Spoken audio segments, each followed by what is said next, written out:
Hey, salut tout le monde, mon nom est Pierre Poliquin des accessoiresspider.com et bienvenue dans la Spider Shop. Aujourd'hui, dans notre vidéo, on va faire l'installation d'un harnais pour un attache-remorque F3T, F3 limité.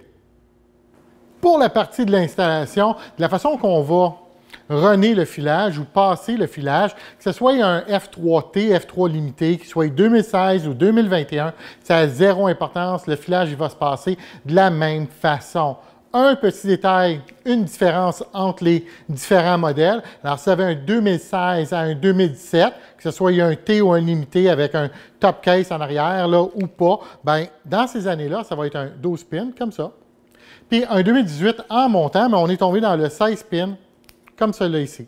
C'est la seule différence. Je vais commencer par vous encourager un petit peu là.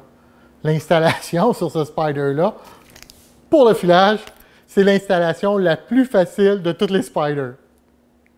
Je vais vous montrer comment faire deux installations. Mais je dis deux installations, mais c'est vraiment la façon, deux différentes façons de terminer l'installation. La raison que je dis ça, c'est que si jamais vous utilisez votre remorque seulement quelques fois par saison, on va faire une installation. Et si jamais vous partez de la maison tout le temps avec votre remorque, comme moi, ou à peu près, bien, je vais vous montrer une autre installation. La raison que je vous dis ça, c'est parce qu'il n'y a rien de très beau, très joli à avoir à temps plein le filage sur votre attache-remorque. Si on est capable d'éviter ça, mais tant mieux pour les quelques fois que vous allez l'utiliser, partir en vacances à quelque part avec votre remorque pour 2 semaines, mais on peut s'organiser à ce moment-là pour avoir un filage là, qui va être là de façon temporaire. Fait que je vous montre les deux options.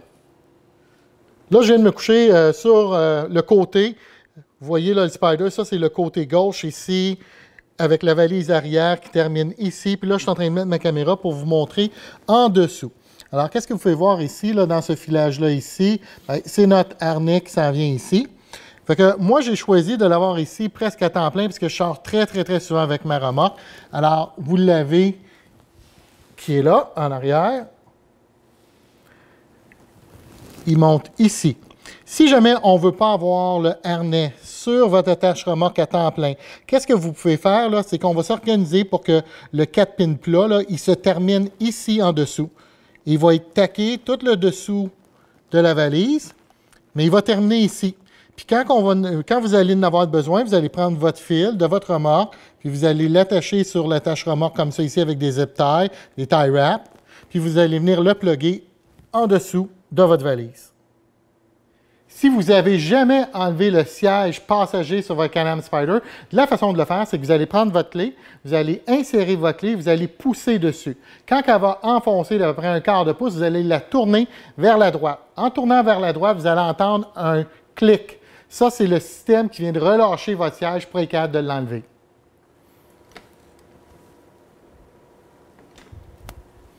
Vous allez mettre une main de chaque côté, lever vers le haut et vers l'avant.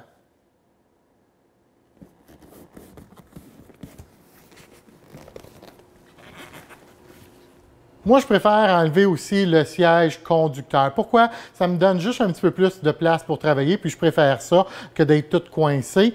Pour être capable de faire ça, vous allez avoir besoin d'une drill impact. Moi, j'ai pris une extension ici, ça facilite les choses avec une bite là, de ça, une douille 10 mm.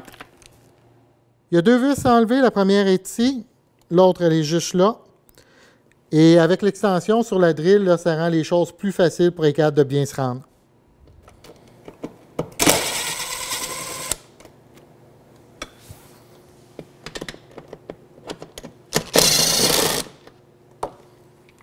Un petit truc quand on enlève ces deux vis-là, bien, le truc, c'est pas les enlever au complet. Pourquoi? Parce que quand vous avez l'extension dans le fond, puis vous êtes en train de dévisser, si vous essayez de la lever avec vous, de la façon que c'est vraiment serré, puis la main est toute coincée quand elle rentre là, il y a des bonnes chances que vous essayez de la lever, puis vous allez l'échapper. Ouais, ça m'est déjà arrivé. Puis après ça, c'est un trou pour essayer de le retrouver. Fait que moi, je les laisse là, et quand que j'enlève mon dossier, par exemple, je fais juste attention de la façon que je le lève pour m'assurer que mes deux vis, ils restent à l'intérieur.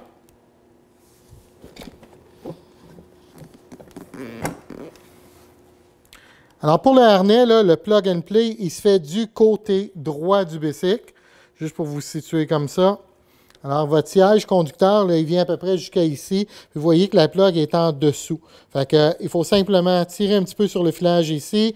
Vous allez défaire votre plug. Vous allez prendre votre nouveau filage, le nouveau harnais.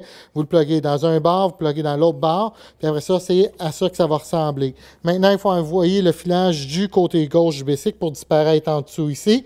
Fait que c'est simplement ça que je vais faire. Je vais me rendre de l'autre côté puis je vais vous montrer où qu'on laisse tomber le fil. Alors là, je suis sur le côté. Pas facile, hein? Je me sens comme une grosse baleine pognée dans le sable. Je suis couché sur le côté, là, j'ai mon épaule gauche à terre. Alors, vous voyez ici, là, ma main en haut ici. Le filage, il est là. Je l'ai poussé en bas. Il sort ici. Puis là, en dessous, je vais essayer de vous montrer, là. OK. On devrait voir un tie wrap ici. Moi, je m'ai juste fait un petit trou ici dans le plastique pour être capable de passer mon tie wrap. J'ai fait un autre petit trou ici avec un autre tie wrap là. D'accord? Ça, c'est mes 2 points là, pour sécuriser mon filage. Moi, j'ai mis ça dans un split loom qu'on peut acheter là, n'importe quel magasin de quincaillerie. Fait que ça fait une belle job en dessous. Si jamais vous voulez continuer vers l'attache remorque, vous allez le descendre ici, puis vous allez l'attacher sur votre attache remorque jusqu'en arrière. Sinon, vous pouvez vous organiser pour que votre 4 brins plats, là, il termine ici. Fait que s'il termine là, vous allez mettre votre filage pareil comme ça. Puis tout le fil là, que vous n'avez pas de besoin, là, le surplus de filage, mais vous allez le repousser, vous allez le garder en dessous de votre siège. Si vous choisissez d'avoir votre filage qui va se rendre jusqu'en arrière, moi j'ai choisi d'aller à l'intérieur de l'attache remorque là. Et il va sortir juste là. Voici mon 4 brins plats. C'est assez simple comme projet, c'est à peu près une vingtaine de minutes. La majorité de votre temps là, va être investi à faire quoi? D'avoir une belle finition qui va être à votre goût. En fin de compte, si vous voulez vous rendre jusqu'en arrière à la boule là, de votre attache remorque, mais peut-être mettre ça dans un split loom comme moi j'ai fait. On met les tie wraps qu'on veut, puis on est, d'être à notre goût. Puis si vous choisissez de le faire finir en dessous de la valise de côté, bien là, vous allez investir peut-être un petit peu plus de temps en dessous du siège pour être sûr que tout le filage là, additionnel que vous avez, mais il est tout bien rentré dans tous les coins pour vous permettre de tout rassembler. Sur ceci, je vous dis un gros merci. Si jamais cette vidéo vous a aidé ou va vous aider à faire l'installation de votre attache remorque, puis vous n'avez besoin d'un, mais si vous magasinez avec nous, je l'apprécierais énormément. Les accessoires Spyder.com, c'est les accessoires Spyder.com. Mon nom est Pierre Poliquin. Merci beaucoup tout le monde. Bye bye.